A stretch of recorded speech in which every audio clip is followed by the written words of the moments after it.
Last year, I had the amazing opportunity of getting to visit the state of Alaska and got to walk around the city of Anchorage with my twin sister. It was such a beautiful place and had such a different feeling than the rest of the United States. It was truly breathtaking. But as I walked around the University of Alaska Anchorage, I began to wonder why the school did not have a college football team. I've been considering making this video for almost a year now, with a very special person in my life getting to experience Anchorage themselves this week. It was my sign to make the video. This is the history of football in Alaska and why they don't have college football. But before we get into this, if you enjoy college football content like this, make sure to leave a like and subscribe. Also, let me know which school you want me to cover in future videos in the comments section below. According to Time magazine, from an article written back in 1939, the first ever football game to be played in the state of Alaska occurred in 1916, and it would be 22 years until the next game would be played in the state. The first recorded game on record occurred on January 3rd, 1938, when, and I'm about to butcher this so I'm sorry, the Ugruts Walruses took on the Eregrets Reindeers in a game that would turn into an ice bowl. The two teams would have to contend with an Arctic blizzard. After a 30-yard punt return, left halfback Pollock took it 50 yards to score the first touchdown of the game, giving the Reindeer a 6-0 lead. That scoring play would happen during the first 5 minutes of the game, with the next score not occurring until the final 5 minutes of the game. On a trick play that saw a lateral into a forward pass, the Walruses would score to tie the game. The Walruses would choose to run the ball in on the extra point rather than attempting to kick the extra point due to the howling winds. The New York Times wrote back in 1938, Pig Mike, fighting like a polar bear, plunged over center with most of the left side of the Eregret line riding on his shoulders as he fell over the goal line for the point. The game would be played in front of 182 spectators and was the farthest north a football game had ever been played, occurring before Alaska had even become a state. The Islanders from King Island spent the game cheering, dancing, and singing even though they were in the middle of a blizzard. Reverend Bernard R. Hubbard, the former athletic director at Loyola in Los Angeles and at the time was the athletic director at Santa Clara University, had traveled up to Kings Island and taught the Eskimos the game. Before his arrival, the Eskimos had only ever seen football be played in motion pictures. Hubbard would say after the game, "I never thought it would be possible for them to play so perfect a game." On December 4th, 1939, Juneau staged the Gold Bowl between the Alaska Sourdough and the Baranof Bears to raise money for charity and encourage more people to play the game of football in Alaska. They played the game in front of 500 spectators that were described as bewildered, as they had never seen football be played before except for films. The field was frozen and described like sandpaper. The participants in the game were one-time college football players living in Alaska and wore uniforms donated by the University of Washington.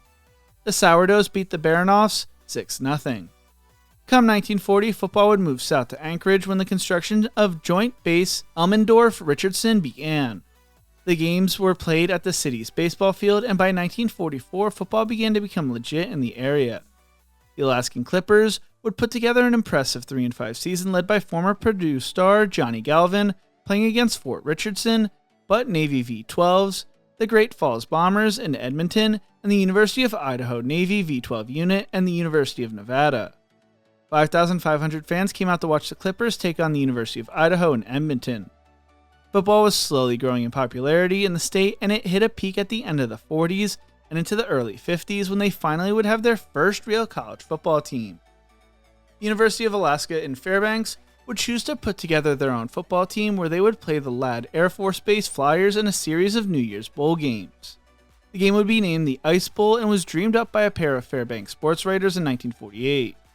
According to historian Neil Davis, the idea was so far off the wall that it appealed to many male students who, at the time of year, were as bored as the instigators.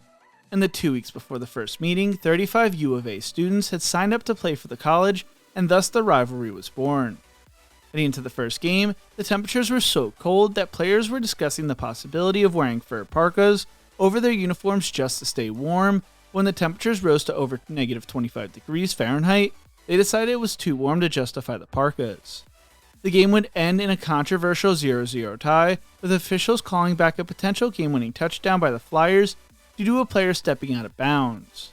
They were able to confirm the player had stepped out of bounds due to his footprint in the snow he left on the 10-yard line. Instant replay before instant replay, am I right?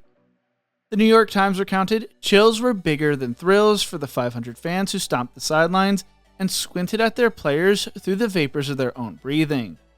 The Nanooks would win the second game 3-0 on January 2nd of 1950, and the 1951 matchup played on New Year's Day would end in a 0-0 tie.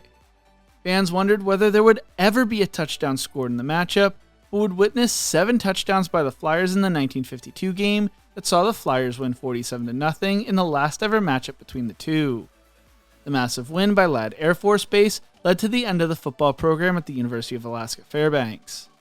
While there would be no more collegiate games played in the state of Alaska, football has continued to grow as in 1951, the Anchorage Eagles High School team would be formed and split into East High and West High in 1961. Two schools play in a rivalry game every year to this day.